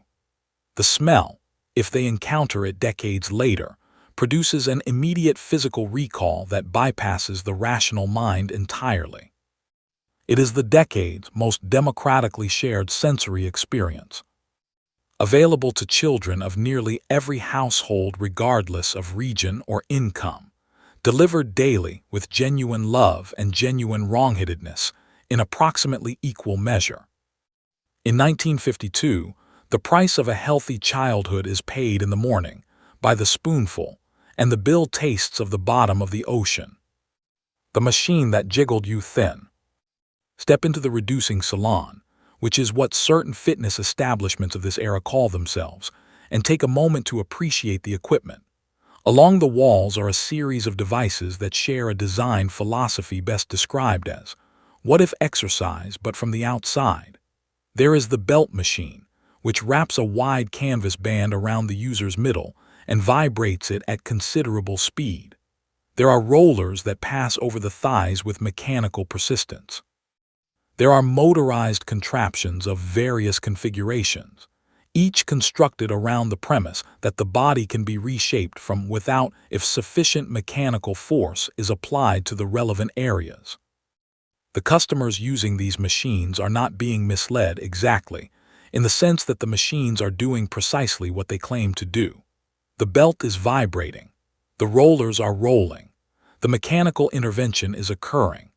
What is not occurring is the physiological outcome being promised, which is the permanent reduction or redistribution of body fat through a process that requires none of the effort, discomfort, or inconvenience normally associated with such an outcome. Fat, as a biological matter, does not respond to vibration. It is not moved by rollers. It is not shaken loose or jiggled into new positions or otherwise persuaded by mechanical agitation to depart from the places where it has been deposited by the body's own processes. The people using these machines are experiencing real sensations. The belt does produce a particular kind of physical awareness. The rollers do create a feeling of something happening to the areas being rolled. And because the sensation is real and the equipment is impressive, and the salon is full of chromium fittings that suggest modernity and credibility, the feeling of doing something about a problem is quite convincing. The rubber suit operates on a different principle that is more coherent but equally limited in its actual utility. Sealing the body into a garment designed to trap heat causes the person wearing it to sweat, which causes the number on the scale to decrease for as long as the fluid loss is not replaced, which causes the person to feel they have accomplished something, which lasts precisely until they drink anything. The water weight returns. The scale returns. The suit remains in the closet, awaiting the next attempt. What is being sold in the reducing salon, in both of these cases, is not a physical transformation but an experience. The experience of having done something about a problem. The experience of having applied a modern, scientific approach to a concern that the era makes very clear everyone should have. The machines are the decade's answer to the question of how to manage your body without the inconvenience of actually moving it much. And the answer, while commercially successful, is categorically wrong in its fundamental physics. The salon itself is a pleasant social environment. The women attending it, because it is mostly women, chat while being vibrated. They discuss their lives while the rollers work over their thighs. The experience has something of a communal quality, a shared investment in the fantasy that the machines are doing something, and social environments are easier to maintain than solitary ones, which means the customers come back. The returning customers pay for their session and bring their friends and recommend the salon to their neighbors, and the business model functions extremely well on the basis of an outcome that is not being delivered. In 1952, the most scientific approach to the human body's shape involves asking a machine to rearrange it while you stand perfectly still, and the machine obliges by rearranging nothing. Mercury in the cabinet, the red bottle with the shining interior. On the bathroom shelf, between the aspirin and the bandages, and the small bottle of something that came with a prescription and has now been extended beyond its original purpose, there is a red bottle. Its contents give the outside its color, and its contents have been doing so for long enough that the red bottle is simply part of the bathroom's landscape, as unremarkable and familiar as the soap dish or the towel rack. The active ingredient in the red antiseptic is a mercury compound. This is printed on the label in the kind of small, technical text that exists not to be read, but to satisfy a regulatory requirement. Nobody is reading it because nobody needs to. The product's reputation precedes it, passed down through families and neighborhoods as one of those things you simply know. If you have cut yourself or scraped your knee or done something that has broken the skin in any way, you get the red bottle, and you apply what is inside it, and it stings in a way that tells you it is working, and the wound turns a spectacular crimson that is somewhat disproportionate to its size, and then you are done. The stinging is important to the cultural life of this product. A treatment that stings is a treatment that is doing something, and a treatment that is doing something is a treatment worth having. In a decade that has tied efficacy to discomfort in multiple contexts, the sting of the antiseptic is not a drawback. It is a feature. It is the sensation of the medicine making contact with the problem and addressing it, and children who might be tempted to protest the application of it are sometimes told that the stinging feeling is exactly what the germs are experiencing, which converts the discomfort into something that feels like justice. Mercury, as a compound applied to skin, does have antimicrobial properties. It is not completely ineffective at what it claims to do.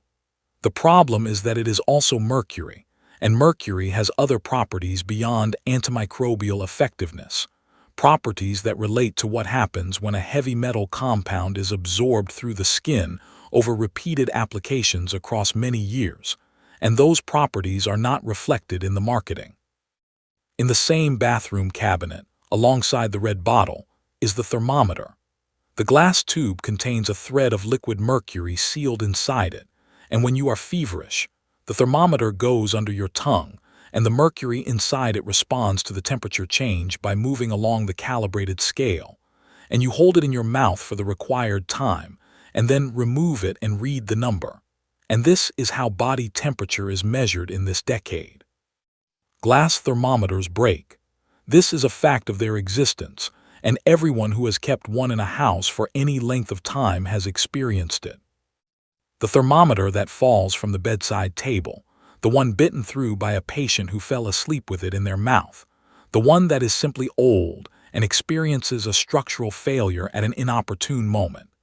These produce a spillage of silvery mercury beads that scatter across whatever surface they land on, and the beads do something that no other substance visible to the naked eye does. They move.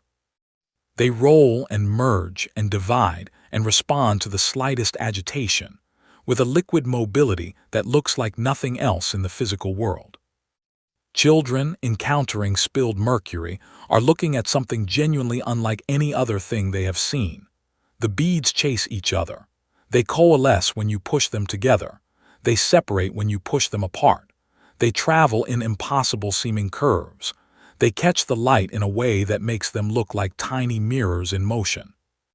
The temptation to play with them, to herd them across the floor with a fingertip, to pick them up and feel their peculiar weight, is overwhelming and is regularly acted upon because no particular reason not to has been provided. The household handles both the red bottle and the broken thermometer with the same casual familiarity, because familiarity and safety have been conflated in the way they so often are in this decade. If something is everywhere and has been everywhere for as long as anyone can remember, its presence has become indistinguishable from its safety. The mercury is familiar. The familiar is not dangerous. Therefore, the mercury is not dangerous, which is a conclusion arrived at without any of the steps that would actually be required to establish it. In 1952, the things you trust most in your medicine cabinet have the longest relationship with your family, and one of them is quietly one of the more toxic substances in regular domestic use. The fear in the bathroom, advertising a disease you might not know you had. The bathroom in the morning is where the anxiety begins, at least according to the marketing. There is a condition. You have been informed by advertisements, by the gentle hints of concerned acquaintances, by the pervasive cultural suggestion that this is something everyone should worry about, a condition that is both common and invisible to its sufferer. It lurks. It repels. It costs you friendships and romantic possibilities and professional advancement. And the worst part, the part that makes it uniquely unaddressable without help from outside, is that you cannot smell your own breath reliably and therefore can never know whether you are suffering from it.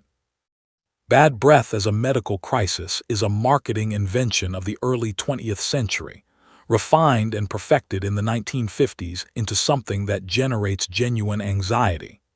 The name given to it sounds clinical, which is intentional, which makes the condition sound like something that requires clinical intervention rather than ordinary dental hygiene. The advertisements that develop this territory are miniature dramas of social consequence.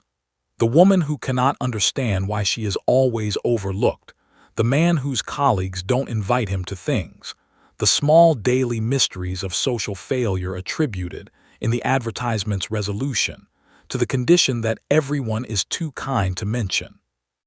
The cure is a mouthwash, not a gentle, mint-flavored rinse of the kind a later era might use as an ending note to a dental routine. The mouthwash of this decade is something originally developed for surgical antisepsis and floor cleaning, repurposed into oral hygiene through the recognition that its germ-killing properties could be extended to the germs in the mouth, and its chemical ferocity could be marketed as thoroughness. You gargle this liquid until it has reached every surface inside your mouth, until the burn tells you that something is being destroyed in there, and then you spit it out and feel cleaned. The health framing is what secures its place in this collection. This is not cosmetic. This is not a matter of preference or social refinement. This is a health product, a weapon against an invisible microbial enemy operating in the warm cavity of your face, and ignoring it is as irresponsible as skipping any other medical precaution. The decade's germ panic, which is real and has legitimate roots in the fact that germ theory and its practical implications are genuinely new, has been extended here into a domain where the primary beneficiary of the anxiety is not the consumer. You are buying the treatment for a disease that might not exist in the severity you have been led to fear, produced primarily by the need to sell you the treatment. The mouthwash burns because it is a concentrated antiseptic solution applied to mucous membrane, and the burn is real, and the reality of the burn is what makes the product feel serious, credible, like it is doing something that requires chemicals strong enough to hurt a little. The something it is doing is mostly stripping the oral environment of its natural microbial balance, while producing the sensation of thorough cleanliness. You gargle. Your eyes water. You emerge from the bathroom fortified against a danger that may have been constructed specifically so you would need the fortification. In 1952, the most effective marketing campaign in the bathroom sells you the feeling of having narrowly escaped a social catastrophe you had no way of knowing you were in. The inner housekeeping, a nation takes its regularity very seriously. It is perhaps the most intimate preoccupation of the decade, discussed with such relentless directness in the advertising of its remedies, and with such elaborate indirect language in polite conversation, that the gap between the two registers is almost comedic. The 1950s are deeply committed to the idea that regularity, in the specific biological sense, is a foundational pillar of health, and that the failure to achieve it is at the root of a startling number of complaints that seem, on the surface, to have nothing to do with it. Tired could be, out of sorts, almost certainly, headachy, irritable, sluggish, generally not quite at your best and unable to identify a clear cause. The era has identified the cause, and the cause lives in the alimentary canal, and the solution lives in the pharmacy, and the pharmacy has an entire shelf devoted to ensuring that whatever is backing up in there gets moving again. The theory underneath this has some historical depth. The idea that systemic toxicity can result from the reabsorption of waste products across intestinal walls was a serious medical hypothesis in earlier decades and has not yet been entirely discredited in the popular understanding of the era. The concept of autointoxication, that your own digestive processes can poison you if not managed, has been filtered through decades of popular health writing into a simple and actionable belief. You need to stay clean inside, and staying clean inside requires daily assistance. The remedies are marketed with an enthusiasm that borders on inspirational. They promise not merely relief from physical discomfort, but a transformation in energy, in mood, in general vitality. The person who has addressed their regularity issue is the person who bounces out of bed, who moves through their day with lightness and efficiency, who achieves more and feels better and is, in some manner the advertisements do not quite articulate precisely, a better and more complete version of themselves. One product enjoys the small joke of having its name spell a pleasant word backwards, which is both a comment on its function and a way of having the conversation without quite having it. You recommend it to your neighbor. You discuss it with your sister-in-law. You mention it at the bridge club in language that hovers around the topic without landing on it, and everyone understands what you are talking about because everyone is talking about it. The 1950s Puritan streak, the strong association of cleanliness with moral virtue, extends naturally into this territory. A person who attends to their inner hygiene is a person who is taking their responsibilities seriously. A body properly managed is a body that can be presented to the world in a state of appropriate readiness. The digestive system is just another room in the house, and the house is supposed to be in order. What the remedies can sometimes produce is exactly what they promise in the short term and precisely the opposite in the long term. The body's own systems, having been regularly informed by external chemistry that they do not need to do their work independently, adjust to this information over time in the way biological systems adjust to persistent external pressure. They do it less independently. The remedy creates the condition it claims to treat. And the sufferer requires more of the remedy, and the cycle continues until someone asks whether the cycle itself is the problem. Nobody is asking because the cycle is presented as maintenance, as responsible management, as exactly the kind of thing that modern, health-conscious people do. In 1952, the bathroom is not just a room, it is a project.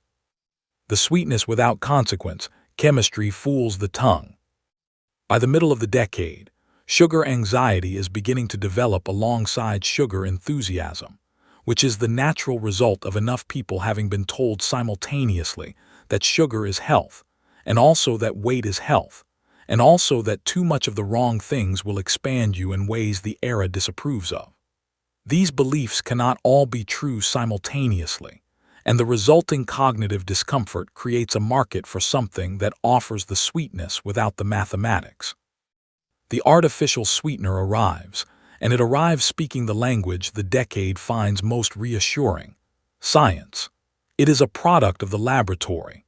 It was developed by people in white coats who understand molecular structure in ways the average consumer does not need to understand. It provides the sensation of sweetness to the tongue without supplying the calories that natural sweetness carries, which means you can have the pleasure without the consequence, which is a proposition the era finds extremely appealing because the era is always looking for the reward without the cost. Diet soda appears. Foods marketed as suitable for dieters, sweetened with these laboratory compounds rather than with sugar, appear with their own subtle branding that communicates discipline and sophistication rather than deprivation. Choosing the artificially sweetened version is positioned as the choice of the informed consumer, the person who knows enough about nutrition to make the smart substitution rather than the obvious one. The decade is entirely comfortable with the exchange. The new sweetener is synthetic, which is a synonym for advanced and reliable. It has been tested, in the sense that it has been produced and distributed, and the immediate outcomes have been observed to be fine, which is the testing methodology the era applies to most things. Nothing catastrophic has happened quickly. The product therefore works and is safe. Whether trading a known sweetener for an unknown one amounts to progress is a question for later decades, which will examine the question repeatedly, from several directions, with varying results, and will not entirely settle it. The compounds themselves will cycle through periods of suspicion and rehabilitation, generating studies and counter-studies and regulatory decisions and reversals of regulatory decisions. But that is tomorrow's headache, and in 1952, tomorrow's headache has not yet been developed. You stir the laboratory sweetness into your coffee and taste something that is very nearly the thing you recognize as sweet, close enough that the approximation satisfies, and you feel the specific satisfaction of having navigated the decades' competing demands successfully. In 1952, the cleverest person at the table is the one who found a way to have the sweetness and skip the consequence, and whether the skip is real or merely postponed is a question the future will work on. Vitamins by the fistful. You cannot possibly overdose on good things. The medicine cabinet has become a supplement cabinet, or perhaps the supplement cabinet has annexed the medicine cabinet, because in the optimistic nutritional thinking of this decade, the difference between medicine and supplement is less clear than it might be. Medicine addresses illness. Supplements address the potential for illness. Since the potential for illness is always present, supplements are always appropriate, and more of them is more of the appropriate. The vitamin was one of the great scientific discoveries of the preceding decades. The identification of specific nutritional compounds whose absence caused specific and terrible diseases, scurvy and rickets and pellagra and beriberi, was real and important science, and the practical application of that science saved lives. The logic that followed was also real, even if it pushed past where the evidence actually went. If absence of a vitamin causes disease, then an abundance of the vitamin must promote superior health. This logic, once installed, produces an entire industry. The vitamins are isolated and synthesized and bottled and sold individually, and in combinations, and in quantities that bear no particular relationship to what a balanced diet would supply, because the concept of sufficiency is not as exciting as the concept of optimization. A vitamin that fills a deficiency is treating a problem. A vitamin that exceeds the sufficiency threshold is upgrading a system, and upgrading systems is what the decade does. The breakfast cereals participate enthusiastically, and the cereals of this era are worth examining for a moment because they represent the vitamin logic applied to food itself. The grain is milled and processed into the form that produces the desired texture and the desired shelf life and the desired behavior when combined with cold milk. In the process of this milling and processing, considerable quantities of the nutrients naturally present in the grain are removed. The germ, the bran, the oils, the complex of compounds that make a whole grain nutritious, these are taken out. Then some of them, in synthetic form, are added back.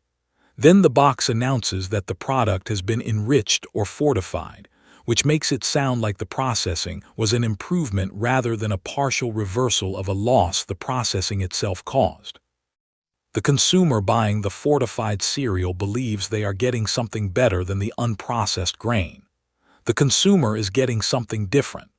Whether different is better depends on which specific components you track and what you ignore, and the marketing has very particular views about which components to track and what to ignore.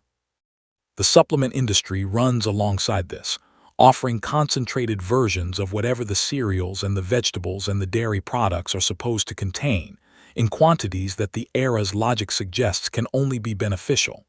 If one tablet is good for you, a handful must be better.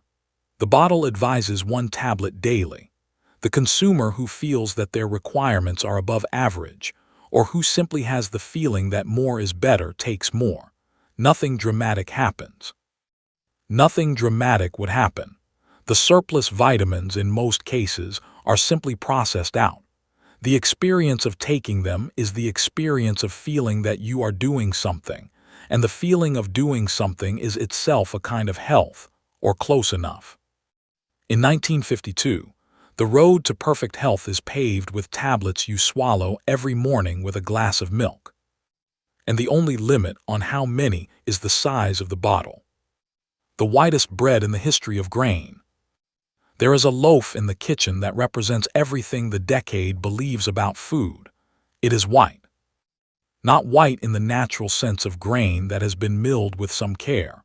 White in the sense of a substance that has been processed, until everything with a natural color to it has been removed, bleached until any remaining color is gone, and then produced in a factory at a scale and consistency that ensures every loaf is identical to every other loaf, every slice exactly as uniform as the last. The crumb as soft, and even as something that has been engineered to be soft, and even because it has been engineered to be soft and even. The bread achieves its white perfection through a process that removes the parts of the wheat grain that gave it nutritional substance, the germ, the bran, the complex compounds living in the outer layers, and retains the starchy interior, which is white and easily processed, and produces the texture the market has learned to prefer. The texture is genuinely pleasant if texture is your primary criterion. The bread compresses under a thumbnail, returns to shape slowly, springs back in a way that seems almost playful, can be formed into a perfect ball if you have reason to want a bread ball.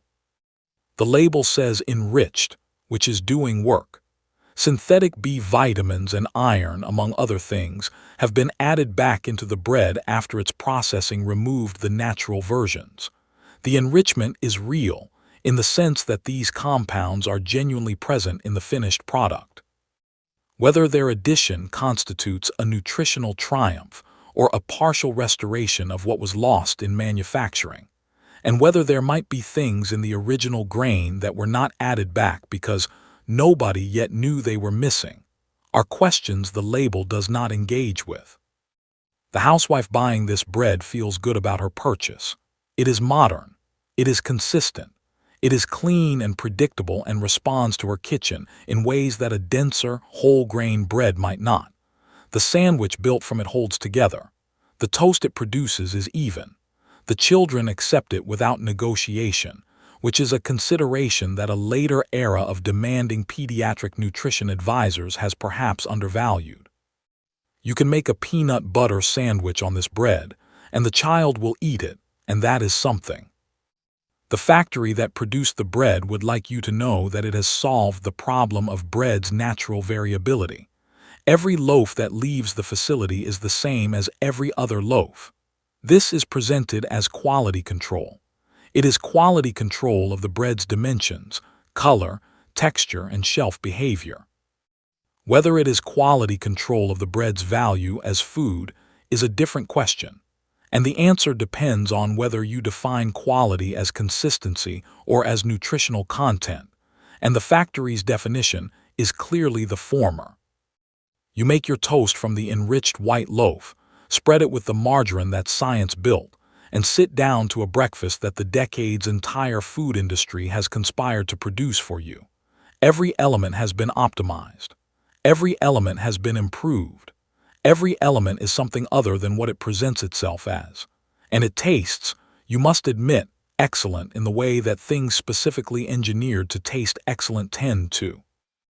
In 1952, the most nutritiously ambitious breakfast in America is the one that has worked the hardest to extract the nutrition from itself before adding it back in synthetic form, and then announced the round trip as progress. The soda fountain was also a pharmacy, the drink that cured everything. Step inside the drugstore and find a stool at the counter, because the drugstore of the 1950s is two things simultaneously.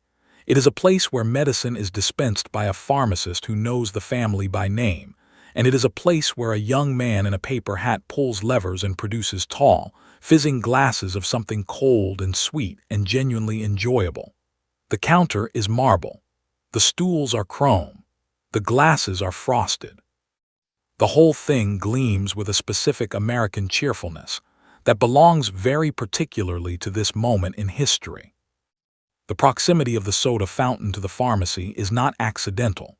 It is the trace of an older relationship, the lingering suggestion that the beverages being produced at the counter have some connection, however attenuated, to the products being dispensed behind the white coat at the back of the store. Carbonated beverages were sold in pharmacies in the 19th century as medicinal preparations. The fizz, the various syrups, the cold, all of these had therapeutic reputations at various points. The transition to pure refreshment was never total, and in 1952, the soda fountain still carries that residue of medicinal respectability. The drink that is specifically recommended for digestive upset in this era, the thing you give a child with a troubled stomach or an adult recovering from something disagreeable, is a cola. The syrup that makes the cola is considered to have settling properties for an unsettled stomach, and it is administered in small, measured amounts for this purpose. The same syrup that produces the drink you consume at leisure on a Saturday afternoon. The line between treat and treatment is not blurry here so much as absent. They are the same product fulfilling different roles depending on whether you are sick or not. The energy the beverage provides is real and immediate, and produces the same kind of quick lift that sugar and caffeine reliably deliver to anyone who has temporarily depleted either resource. The decline that follows this lift is attributed to the lift having worn off naturally rather than to any particular feature of the product's chemistry, because the product is wholesome and refreshing and shown in advertisements alongside athletes and families, and the kinds of people whose health is beyond question. Nobody is counting anything. The sugar in the glass is not being tracked in the context of a daily total, because the daily total is not a concept with traction in this decade.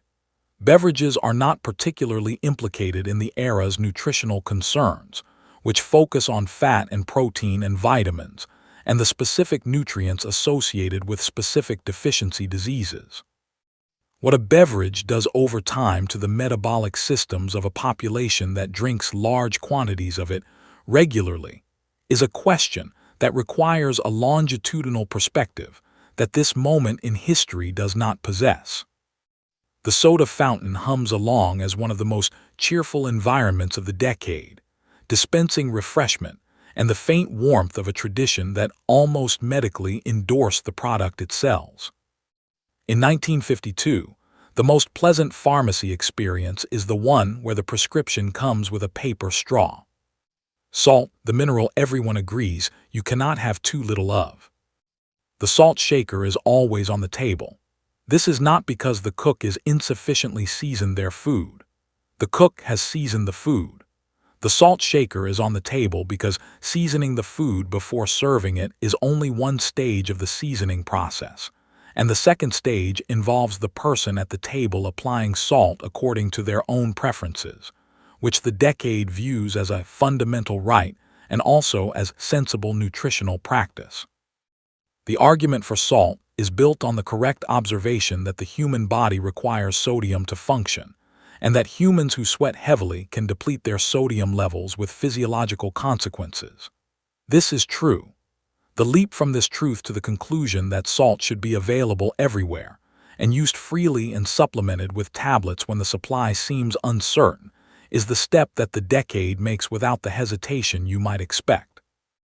The salt tablet is one of the more earnest expressions of the decade's conviction that you can simply supply a body with whatever it needs in concentrated form, and the body will gratefully incorporate the supply. The tablets sit in dispensers at construction sites, factories, sporting events, anywhere the workers or participants are likely to be sweating in ways that the supervisors have decided are medically significant.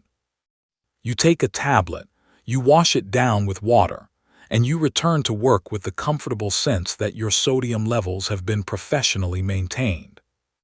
The relationship between high sodium intake and blood pressure, and the relationship between blood pressure and cardiovascular outcomes, is being worked out in the medical literature of this period, but has not yet been assembled into recommendations that have reached the general public in a form capable of competing with the firmly established tradition of liberal salting. The evidence is there, but the consensus has not formed, and in the absence of consensus, the practice continues unchallenged. Heavily salted food is also simply what good food tastes like to a palate conditioned to it, and palates conditioned by decades of liberal salting are not going to accept a reduction in their preferred seasoning on the basis of arguments about blood pressure that have not yet been communicated clearly to anyone they trust. The doctor has not said anything about salt. The newspapers have not said anything about salt. The advertisements for salt are straightforwardly positive about salt. The tradition is positive about salt. There is simply no force in the environment applying pressure in the other direction. The shaker stays on the table. The tablets sit in their dispenser. The food is seasoned before it is cooked and at the table again after it arrives, and the body accepts this with the equanimity of a system that processes what it receives and does not provide immediate feedback about whether the processing is sustainable. In 1952, there is no such thing as too much of the essential mineral, and the essential mineral is available at every table in America. The sun lamp in the living room, plugging in the sky. By the time winter arrives and the tan developed over the summer has faded to something more modest, a problem presents itself. The sun, which the decade has identified as one of its primary health resources, has reduced its hours and its intensity. The family that spent the summer absorbing health in the backyard must now absorb it differently, which is where the home sun lamp enters the living room and takes up residence in a corner. The lamp is a device of genuine technical ambition. It produces ultraviolet radiation at wavelengths the manufacturers have identified as similar to the solar radiation responsible for the tanning and health-promoting effects of outdoor sun exposure. You sit before it. You absorb the light. You develop, if you sit close enough and long enough, a color that approximates the tan of August, maintained through the months when August is unavailable. The logic holds together within the decade's framework of sun as medicine. If the sun is healthy and the sun is temporarily absent, then a substitute for the sun that reproduces its beneficial effects should produce the same health benefits by proxy. The lamp is billed as therapeutic for winter low spirits, for the pallid complexion that the era reads as a health deficit, for the general lack of vigor that seems to accompany cold and dark. Children who look peaky in January are sat before the lamp the way they are sent outside in summer, for their color. The instructions accompanying most lamps do mention that the device should not be used without appropriate eye protection, that exposure time should be limited, that the skin should not be burned. These instructions have a variable relationship to actual use, particularly for a decade that has already established that a sunburn is just an enthusiastically arrived tan, and that the eyes can cope with a great deal of light before anything concerning develops. Proximity matters enormously with these devices, and the relaxed approach to distance that characterizes their domestic use means that some proportion of the people using them are receiving a concentrated ultraviolet exposure that exceeds what they would encounter from a normal summer sun, because they are significantly closer to the source. The lamp in the living room is, in that respect, the most intense sun you can experience without leaving the house. The skin aging, the cellular damage, the elevated risk of the conditions that sunlight promotes over time, these are the same risks as outdoor sun exposure, compressed into a domestic convenience that has none of the compensating benefits of fresh air, physical activity, or the natural variation in intensity that outdoor exposure involves. You are getting the ultraviolet without the morning walk to the beach. The lamp hums quietly in the corner. The family takes their turns. The winter passes with its regular artificial doses of artificial sunshine, and the color that develops on the family's faces is proof that they are managing their health responsibly, using the resources modern science has made available, staying ahead of the seasonal dip that used to simply be something you endured. In 1952, if the sun won't come to you, you build your own and sit in front of it, and the difference between those two arrangements is a question the decade is not asking.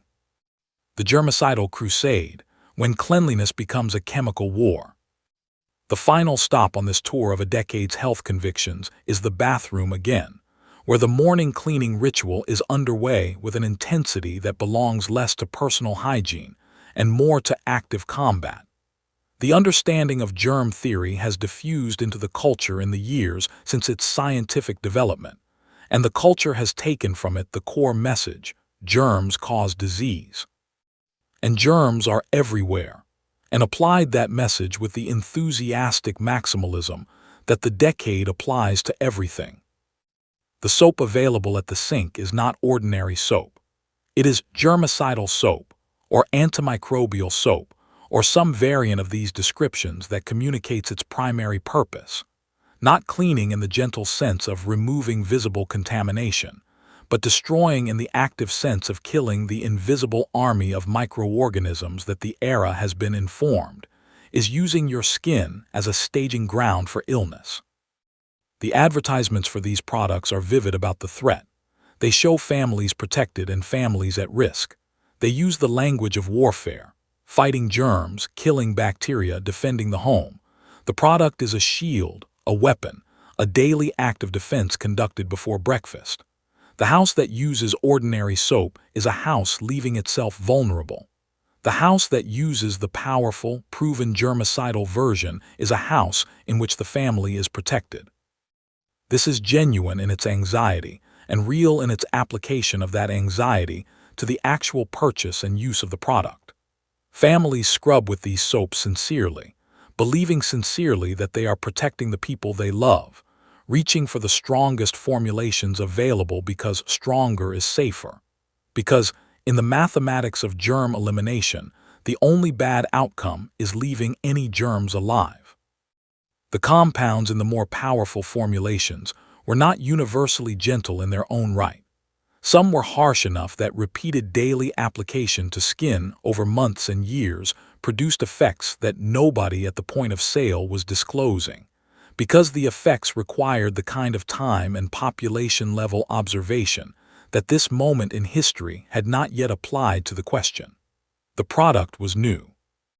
The evidence for harm from its ordinary use did not yet exist in a form capable of interrupting its sale.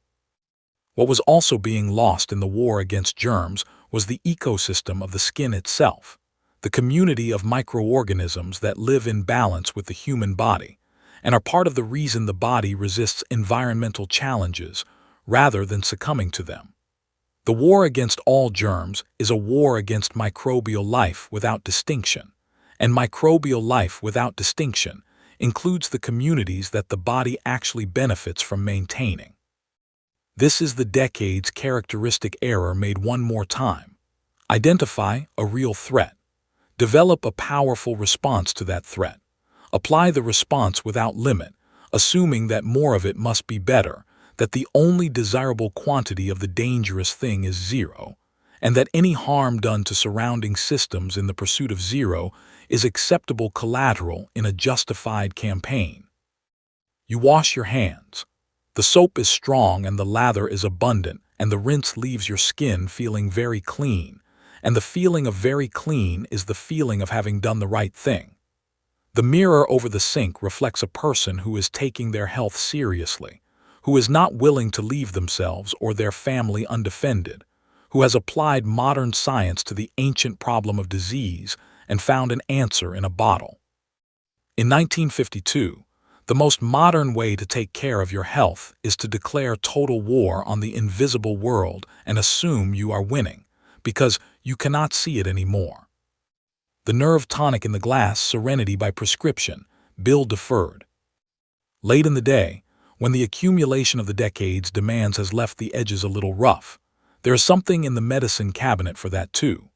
A powder, a tablet, a fizzing preparation that turns a glass of water into a foaming, temporarily interesting solution that promises, with the straightforward confidence of the decade, to take the edge off, to quiet the particular form of anxiety that the era produces, and the era refuses to acknowledge as systemic. The word nerves, in 1950s usage, carries a range of meanings that overlap the medical and the social. To have your nerves affected is to be in a state of tension or anxiety or fatigue that impairs your functioning, and the era is producing this state with remarkable efficiency. The demands placed on housewives, on workers, on anyone trying to maintain the standard of composure and productivity and cheerfulness that the decade considers a baseline. These are genuine demands, and they produce genuine strain. The tonic or the powder addresses the symptom rather than examining the system. It does so effectively, or at least immediately, which is what matters in the moment when the edges are rough, and the evening still has several hours in it. The active compound in several popular remedies of this type produces a real and pharmacologically real reduction in tension. This is not wishful thinking. The chemical does what the label implies. The problem is that a compound effective enough to produce genuine calm is a compound with genuine pharmacological weight, and genuine pharmacological weight means genuine pharmacological consequences when used over time. The accumulation that happens in the body of someone who takes these remedies regularly, the way the compound settles into tissues and builds toward a level that affects clarity and steadiness and the precision of thought, these are not effects that announce themselves in the first weeks of use. They emerge slowly, which means they emerge without a clear beginning, which means they are difficult to connect to the remedy that produced them, which means the sufferer reaches for more of the remedy because the symptoms they are experiencing seem to need addressing. You take your dose. The evening softens. The sharp edges round off.